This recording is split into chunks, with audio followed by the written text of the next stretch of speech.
All right, good morning. Welcome to the December 19th Muncie Redevelopment Commission meeting.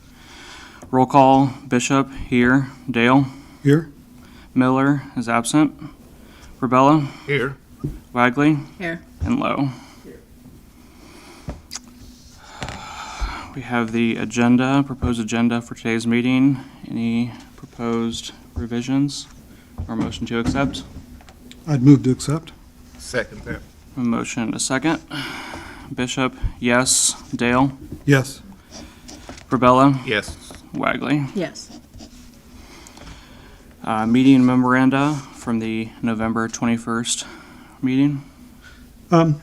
Typical. There are several things missing from the minutes that are informative and, quite frankly, just factual. I've got a very detailed explanation of 9 examples that I feel are deficient. And just to mention just a few for clarity, one is that we don't even mention that Hillcroft is involved in the termination agreement. There's no mention of the organization. There's some details missing. About the Ready Grant, there was some pretty substantive things that Mr. Howell shared that I think could be in there that are good news things, but factual things that weren't included. There's information about the annual spending plan that wasn't included. And then lastly, out of the 9, I'm only mentioning 4. Nate Howard actually said some highly substantive things about engagement with county commissioners and with this body in the coming year. And I would think that those should be included. So I'm going to make a motion that we table the minutes until January so that we can look at the materials that I've provided so that we can get things right. We have a motion. Do we have a second?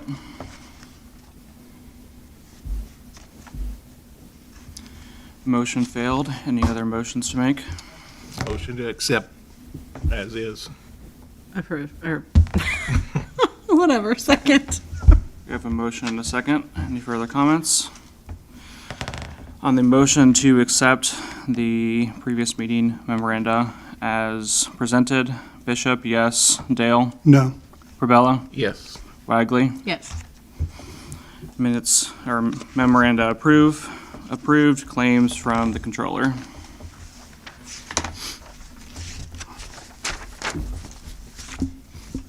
Good morning. I sent out the claims yesterday. A couple things I just want to point out, and there is a claim on, let's see here, the 3rd, 4th, the 5th page for CenterPoint Energy that was paid to 500 South Mulberry. That's the old YMCA. I did have a discussion with the owner of the company taking that over. I have been forwarding all the bills to him that we received for the old Y, and he also stated that he is very much in favor of reimbursing any bills that we've paid. So that I think is September 1st is the agreement that was reached. So that's just an update on that. So with that, I'll open it up to any questions you might have. So, Craig, is it your plan to send him an invoice for what those were? Yeah. Okay. Yep. Okay. Yep. So, You have done that already, haven't you? well, I've sent him all the ones we've received since. So we just need to figure out what from September to what we've paid. Okay. I've got one question, Mr. President. So I noticed that there's an invoice in from E&B Paving for the paving of Wiltshire. And that, I presume, was between Briar and Meadow. I live right in that neighborhood. But E&B Paving, as I understand it, do they supply materials? Because the city itself paved that road. They milled and paved it through the city crews. And here we've got an invoice to pay on about a little shy of $21,000. Yeah. I'm just wondering, was that for something that E&B did that we didn't do ourselves? Because we were out there for 2 weeks doing it. Yeah, let me get to it here. Okay. What page was that on? It's the last page. Yep, there we go. I got it. I'm sorry. Yep, for the $20,802.81. That, you're asking if it was for actual paving or just the materials? Well, what E&B's role was, because we were out there, and then I think the materials that were delivered were directly from a plant. So I'm just curious what E&B is, what we're being asked to pay. Oh, I'm sure they probably did some surfacing out there. I mean, I would assume that they did. I can tell you that if they did that work, I wouldn't pay them because the job was not done very well.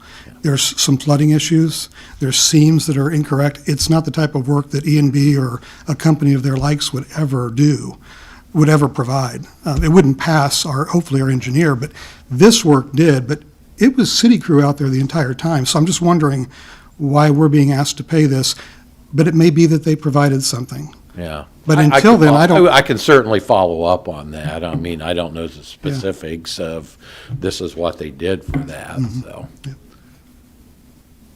Other questions or comments? I would move to approve the minutes minus the E&B paving invoice because I don't think E&B paving was a part of that project.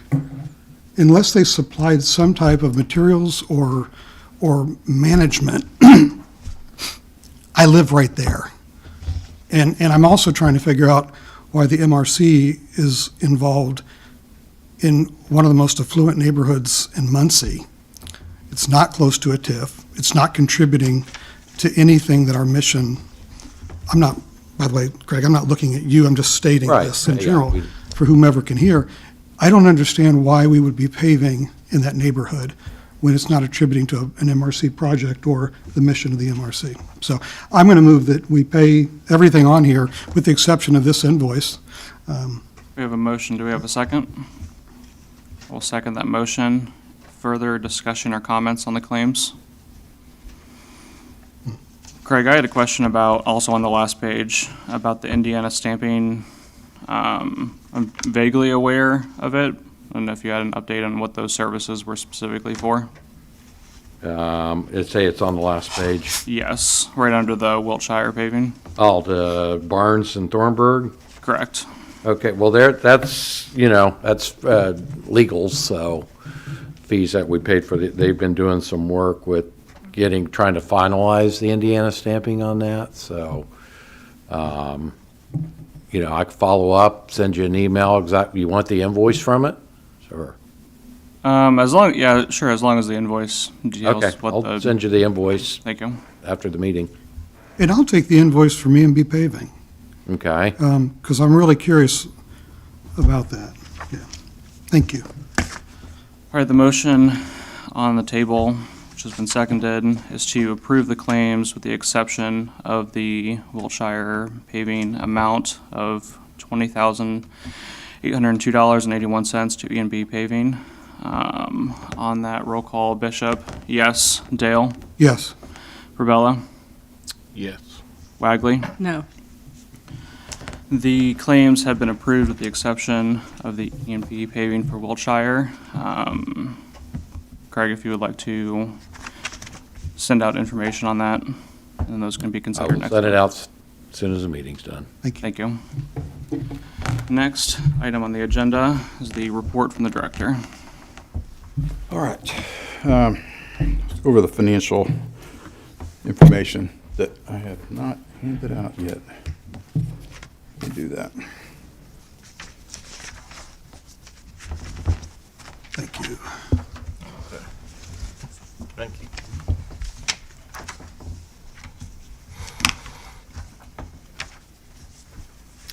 Thank you.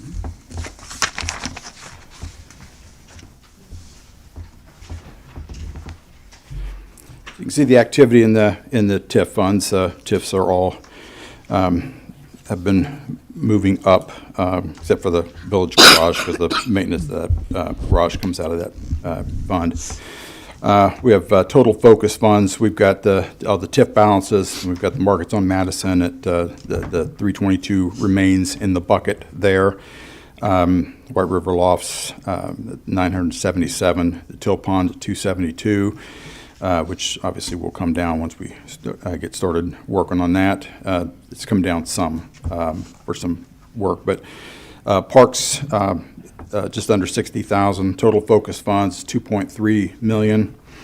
consolidated TIF at just about $750,000, or I'm sorry, just over $250,000. And then other cash accounts, that cash account has obviously gone up quite a bit, by $1.4 million since our last meeting. And we have the proceeds that will come in from Store Estates as it continues to sell off the sports complex. And then the projected revenue net of the debt payments puts us at the estimated consolidated TIF funds at the end of the year at almost $3.7 million. And on the updates, Sorry, Jeff, I had a question. sure. I think I understand this. The Store Estates Park and the 2025 amount for the Village Hotel, there's no amounts listed. Is that just because they're not in, like, you're just trying to get the amount as of the end of this year? Well, for this year, we paid it out, and this balance is for the end of the year. So we paid the Ball State Fund. Yeah, we just approved that 400,000 in the claims just now, the first payment. Right. So so that comes out. Okay, so okay. Okay. Thank you. And Jeff, those payments are for 5 years, or are they for 5 years? 5 years. Okay, Right. Yep. thank you. Sure. So just the way to updates, got just a few updates here. The Store Estates, we have 4 homes under construction there. The models being built, or a model being built, and then I think 3 specs that are built or being underway. So so that should be a really nice addition to our housing inventory stock. It's a small bite of what we need to take on, but it is a start. The skate park's under construction. Project has generated significant community interest. I've heard from a number of people about it, and it should be a nice addition. I think I don't understand the whole skate park thing. So there's a bowl of concrete that people are going to skate down and some other stuff, and one of those things is done, but I don't know what it is or why. But anyway, so it's under construction, and it I think will probably, given the friendly winters we have, there'll be construction continue through that. And the Point, as you may have noticed, is under construction as well. So we're pretty excited about that. It's be a nice gateway to the revitalized downtown that has been and continues to be our focus. So hopefully that'll be a nice addition. And, we are certainly having some prospective conversations about some things around that. Other things that the Ready grant we did, I think last time I was here, we had 2 of 3 commitments. We do have the 3rd commitment. So those commitments are a little over $30 million in commitments from private investment. Those commitments are obviously contingent upon receipt of Ready 2 money, and we have not yet heard about that. We are hoping to hear by this meeting, and certainly would like to know by the end of the year, but we haven't heard anything yet. So if these things get funded, we know there'll be other developments, or at stages for other developments to happen around those things, and the estimates have been, in the $150 million range in total investments in the city. The investments will span from housing, retail, and some commercial. So it will take time. Always important to remember, these things take time. And if the Ready Grants don't come in at what we hope, I still think they'll happen. I just think the timing of which they will happen will get protracted because it's more private investment, and that will mean probably more time to attract investors. So hotel feasibility study, you have the draft. I have asked them to prepare the final. There's a series of, I can't remember how many there were, 15 or 20 interviews of people in the community that would some way have some connection with the activities that would happen that would generate hotel stays. And we had one that was still outstanding, and then I wanted to take a quick pass at it before we had them produce the final report. The final report has been ordered, so hopefully we'll have it soon. The outcome of it, just on the preliminary findings, which again, I think will be what's in the final form, indicates that there's a strong case for an 80-room nationally branded hotel in the downtown area. So, of course, like I say, that is a private investment that would take place, but this feasibility study will help me, as I've talked to two folks already, with the prospects of a third group about building a hotel. But like I say, they want an independent voice on what how it might do. So we're encouraged by that, and we think it'll give a bit of a boost to support bigger and expanding opportunities for Horizon Convention Center. So we'll see how that all works out. Had a number of discussions over the last several weeks with several developers and investors regarding housing. These conversations have focused on a mix of affordable, workforce, and market-priced housing options. Plans are under consideration include both apartments and single-family homes for sale. We need to expand our housing stock. Jim and I were just talking about this. We have a meeting I attended, I think it was a week before last. The study indicated that there were about 9,000 people that commute into Muncie and Delaware County. Wouldn't all be Muncie, but it would be Delaware County, to work every day and leave at the end of the day to go home. And it would be safe to say that those folks are probably on the higher part of the earnings. So we would like to be able to see if we can figure out a way to capture some of those folks, capture their interest in living in Muncie, but there has to be housing stock. I think, I don't remember, I looked it up, I don't remember exactly what the statistics are, but I want to say, 75% of the houses, 80% of the houses in Muncie are over 75 years old. And, that means, because we'll have people say, there are enough housing units. There are not enough housing units to accommodate new buyers that want to come to the market and want a new and modern home. So we are continuing to look at that. I think the last market study I saw showed we had about 2,400 unit shortage of affordable housing in the market as well. So we're talking to some folks about how we can remedy some of that situation. So some significant strides in several discussions, and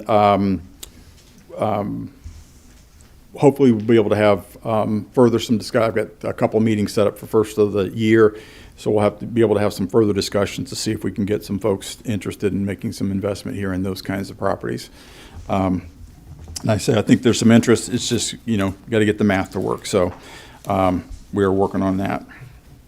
And I think that's all I have in the way of updates today. Are there any questions or comments on the report from the city? I just have one question.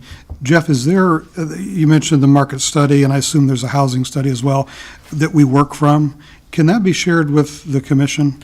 Yeah, I actually shared it with you. Part of that was the stuff that came from the economist at Ball State. I don't know if I can remember her name. Jim Dagney? No, not Hicks. No. Hicks, he's a different. Was it Dagny? Dagney, yeah. So I think we did that early in the year. But is that all the document, or was that more of a synopsis of that? If you don't mind. I thought I sent the whole presentation, but. Well, I understand the presentation, but the study itself, I'll look and see, but I might get back with you and say, hey, do we have something more substantive? Because studies are usually pretty, just like that hotel feasibility study, it's lengthy, a couple hundred pages. Right, yeah. So, but all that to say, we are still going to be very focused on housing. We think that's a critical issue for us in the market. And like I say, I think some of the good news is, we have people that are touching Muncie every single day that would be an interest. It's not like build it and they will come. They're already kind of coming and leaving. If we can get them to stay, it would benefit us all. You're talking about, if you looked at, just throwing numbers out, but if you're talking about higher earners, what it makes $75,000 a year. talking $300 million. And if you got half of those people to stay here with, $300 million worth of spending power, and then, I don't know what they build in the way of houses, but, you could be producing several $100,000 in property taxes that would certainly help support services. And we're looking at, as well, I've been reading some articles about some of the tools in the, kind of the economic development toolkit, and it is incentives, and it is business, private-public partnerships and those kind of things. And you don't have to look very far. You can look at Carmel, whether you like Carmel or don't like Carmel, or whether you like around about every other block. But, the public-private partnerships have certainly produced quite a bit of revenue for the county that they wouldn't otherwise have had. So, we're going to try to figure out how we can move some of our efforts into the current century of thought. So, that's kind of where we are today, and kind of what we're thinking about as we go forward. I guess I'd be curious to know more of like the 9,000 commuters. Like I don't know that. I mean, obviously, not all of those are going to relocate. Right. But I'd be curious to know, like, just dive into that a little bit more. Like, some people, like, one spouse works here, or the other spouse works in Indy. So that's part of the rationale. So I'd be curious to dive more into that. Well, I mean, we're getting information off Stats Indiana. I mean, I don't know if it's layered that deep. I don't know if we want to, engage someone to do that cost. I mean, like I say, we know. I think intuitively we know, but I think the numbers will back us up. We talked a little bit on an example of the conversation we were having, if you don't mind. Ball State hires hundreds of people a year, and the net gain in employment there is about this another conversation. I don't want to put all this on Jim if I misstate something, but we're looking at 60 to 75 people net new. They're not living here, and or many of them aren't living here. And I can tell you, the hospital's in the same boat. School corporation's kind of in the same boat as well. I've sat at meetings with them, trying to figure out how to incent people to live here, but there has to be a place for them to go. And like I say, there are, whether you want to blame it on HGTV or not, but people come in and they want the house that they see on TV. And that's, single story, open concept, whatever. Well, if you start looking at houses that are 75 years old, guess what? They're not. They're not single story, open concept, homes. And so, Muncie's a terrific market. It's got a lot to offer, and we're fortunate that we have the assets that we have. But we've got to have a place, and then we know we have a number of homes that we have some of our folks living in that I don't believe people should be living in, and we have to create homes that they can transition out of to put pressure on landlords to up their game or get out and do some things there. But I don't know that we'll know exactly, without a lot of expense probably, to find out how many of those are too. But like I say, I think when we have conversations with our largest employers that are continuing to grow employment, I think those things are indicative of the things we need to be thinking about. Yeah, I don't know if I would say like a large study, a costly study would be needed, but if it's going to be if this stat, is kind of going to be like a center point of efforts, then I think it's at least worth, doing some more informal work and study into, who those people are, instead of just abstracting things, if it's going to be such a concrete plan. I guess I would also say, I grew up in Carmel. I like it here better. I'm in this like higher earners status currently. My house is 100 years old. I live in an existing neighborhood with existing infrastructure that is very close to downtown, but still doesn't see a lot of, any like new construction. If the end goal of this is to support our existing services. I think we need to delve into look into existing neighborhoods and what is needed to maybe if attract some of these commuters into the Muncie fabric instead of creating a new fabric for them. I think we've done some of that. I mean, I think we've done some of that, and some of the projects we're looking at now do that. But there are multiple segments and multiple thoughts about that. I mean, I've lived a lot of places in this country. I think Muncie's better than most of them, and I've lived here 3 times, twice by choice. But a lot of people, and I don't know, a lot of people don't try it because there's no place for them to live, or they try it, or they don't try it because they know what's there. And I tell people all the time whose kids are going off to college or leaving college and going off to someplace else to live, you'll be back because this is a place to live. It'll be a place to raise your family. Mm-hmm. But like I say, I 100% agree. If we could use up all the lots that already have infrastructure in them, I think that'd be great.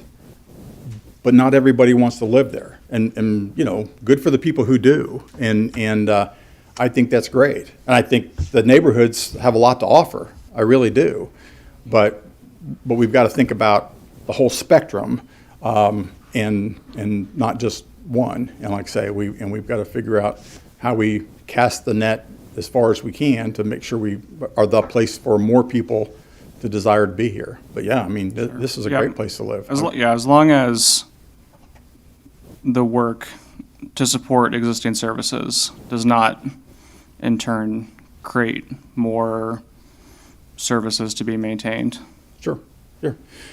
No, I agree. Yeah. I think about, there's always the big discussion about, how things get done. And if you take a look at, do you do public-private partnerships that produce revenue that aren't necessarily on the taxpayer's back? And that's done a lot of places. And, because services will increase. More roads, old roads, require maintenance, and the cost of things are going up. But I tend to think, I can't tell you exactly what those are yet, but I tend to think it makes sense to take a look at how do we produce revenue that pay for some of those services that don't have to land necessarily on the taxpayer's back, and how do we creatively and innovatively do that, and then take the slings and arrow because it's not what we've done for the last 100 years or whatever. But those are the things we're thinking about, and some of those things we're thinking about, we may figure out it's not worth moving forward on. But you have to have them all, kind of on the whiteboard to think about. So, Jeff, while you're thinking, who are you thinking with? well, I've been meeting with developers. I've been meeting with folks from Ball State. Mm-hmm. I have met with some economic developers from other markets, and the library, some interesting books on the subject, and that describe things that have happened in different markets and things to look at. It's maybe a bit of a long slog, but we can't go down the path unless we start down the path, and we just need to take a look and see what's there. But those are the things we're looking at. Like I say, I was in a meeting yesterday, the day before yesterday, and one of the potential partners on this was talking about a public-private partnership to do that. I don't know if we'll do that or not. They will, but so we'll have to see. But it won't look like what we've done in the past, probably. So, but it may make. And the math weighs a lot on the directions of things we think about. We are trying to work through things mathematically to see what produces the best results for the city and the taxpayers. So, Further questions or comments on the director's report? Property purchase application, were you gonna intro that, yes, Jeff? we have one purchase application from Sorry, can you go to a mic, please? Summer Shire here. Great. So you have in your packet Summer Johnson's application. Remember the address? Yeah, 1601 is where I live, 1605 is what I'm wanting to purchase. It's a lot. Just, so just for the record, I guess, you read out that you just want to use it as a play area for kids. You maybe want to put your basketball goal there and have some Twin gardening 14-year-old space. boys, so yeah, just try to keep them occupied off video games so much. I'm a gardener in my area. For some reason, I run out of room, so I'd like to maybe transfer that over, teach them how to garden, just expand. Great, thank you. Any questions or comments for Summer? We have a motion on the application for 1605 West 9th. So moved. Second. Motion and a second to sell 1605 West 9th to Summer Johnson for $500. Roll call, Bishop, yes. Dale? Yes. Rebello? Yes. Wagley? Yes. Thank you for reaching out and going through the process. Jeff will be in contact about the rest of the process. Next on the agenda, we have an update from the Muncie Land Bank from Nate Howard. Go. Oh, okay.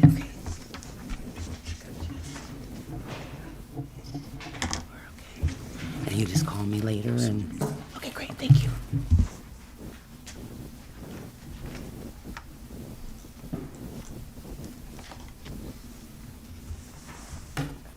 Good morning. Nate Howard from the Muncie Land Bank. The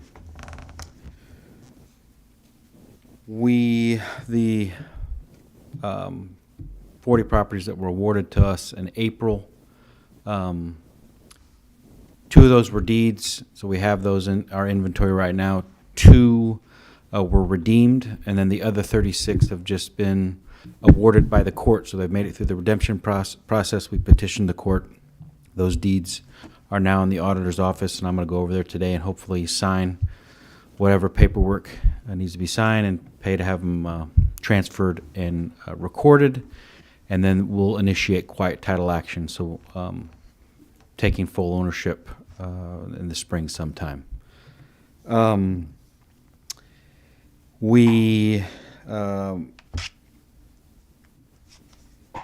Yeah, as far as disposition, we only have 2 properties right now of the 59 that we have, including those 36, that aren't tied to partnerships or projects or funding.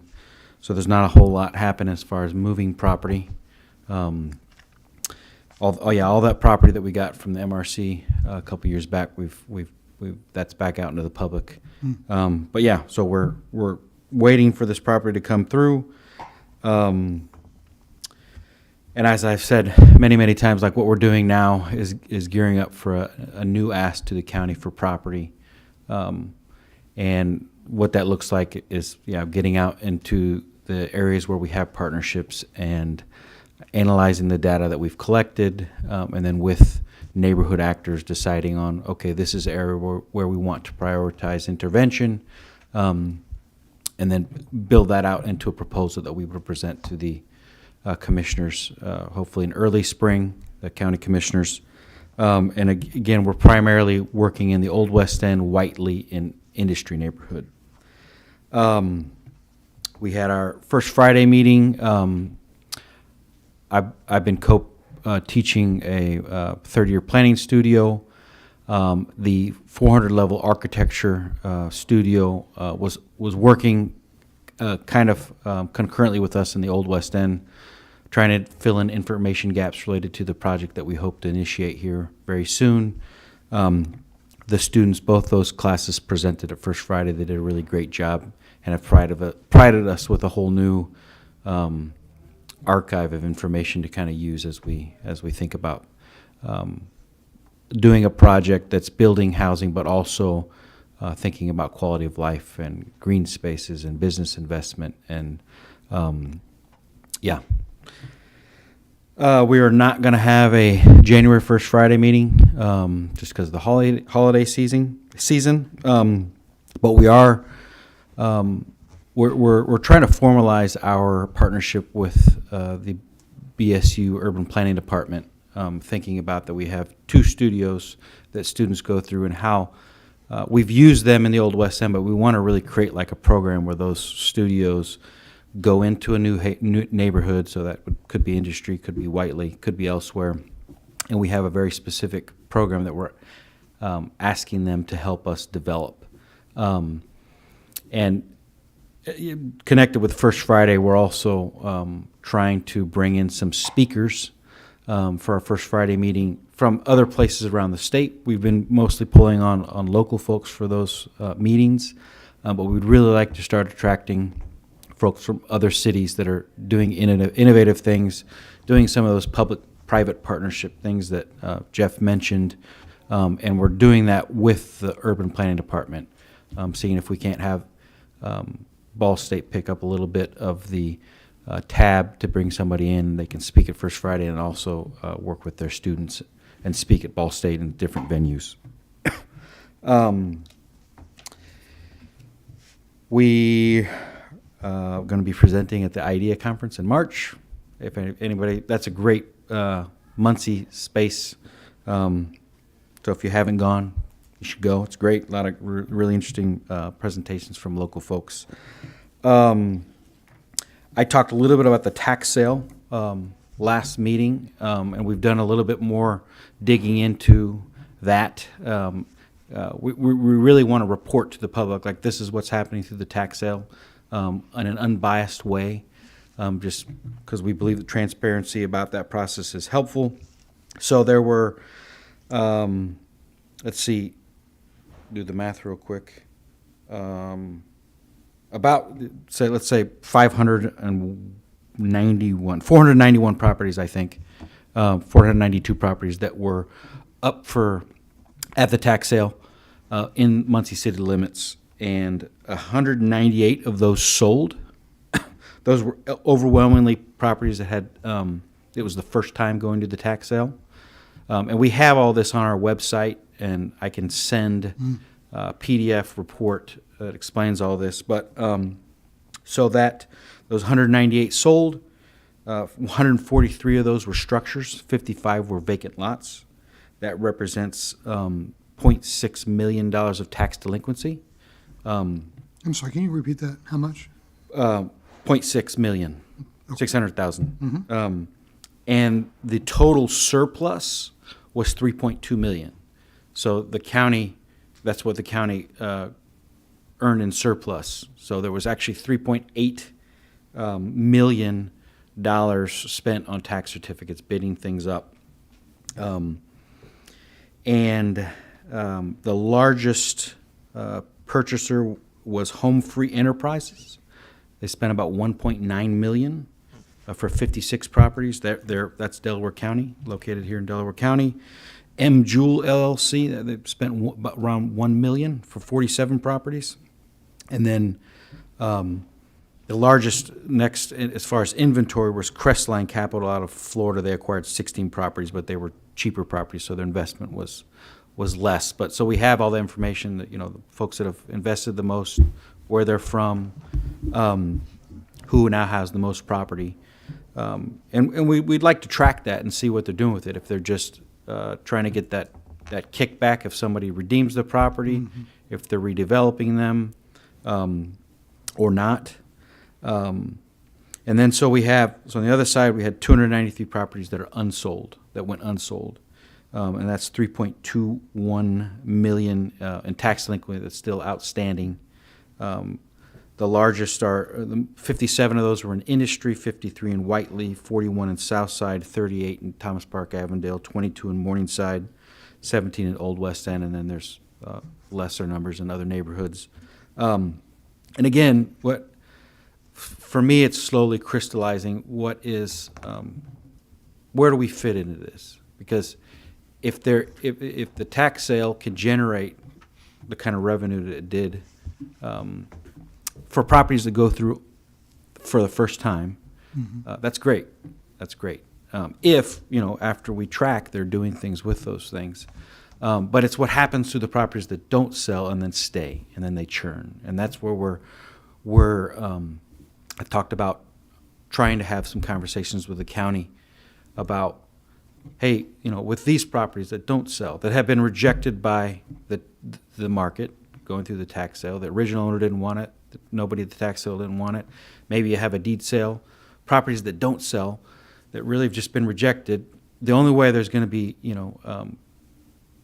value kind of added to those properties again is through, creative partnerships with neighborhood folks, with the city, with nonprofits, and so that's what we want to be a part of. And so we're starting to hone in on that and creating a memo that will be circulating, explaining that, and citing some different case studies that we've done.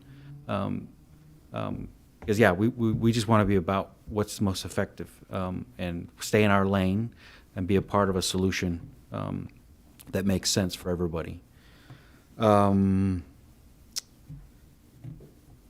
That's all I got for today. Anybody have any questions or comments? Nate, do you have what you shared about the tax sale on a cheat sheet? Yes. Or might you send? Yep, I can. I'd love to have it. Sure. Thank Yep, you. yep. I was trying to write down. Yeah, Good. we've got it all. We're still sorting through it all, Okay. but definitely, we have some on our website. Okay. And that's password protected. I can pass that along to you, and we also have some like reports in PDF form that I can circulate. Thank Nate, you. did you say the largest investor in the tax sale was local? Yes. Okay. Yeah. I know Jewel is, but the other one is too? I bet you know that name too. It's a local person I think a lot of people know. Further questions or comments for the land bank? Well, I appreciate you putting all that together. I wanted to clarify, I think you said there was about a $3 million surplus from the sales. Yeah. Correct me if I'm wrong, my understanding is that the tax sale, actual cost for the tax sale gets subtracted from that, and then the remaining gets doled out into the individual taxing units, including the city, right? It's not Yeah, divided by county. there are some things that's a simplification, but it was over the taxes owed, $3.2 million was added Okay, above the minimum bid. Yeah, and there's all kinds of analysis related to the cost to run the tax sale, related to hold properties, and things that the other things, but they're sometimes hard to quantify, and that's where we're starting. But sure. yeah. I appreciated it, and if it hasn't been mentioned, congrats to you and Dr. West and the Land Bank for winning the Fisher Governance Award. Yes, thank you. Yeah, Did you have anything else? Nope. All right, thank you. thank you. Do we have a report from Downtown Development today? She is not here, and I'm not sure why. So I think I would probably just suggest that maybe it's a possibility we had a misunderstanding on when she was going to be here. I thought she was going to be here this month. Maybe she meant next month. That's So, okay. Yeah, so Thank it's you. not, I don't want to reflect on her. It may just Yeah. been I wrote it down wrong. Yeah, no worries. We can move on to public comment.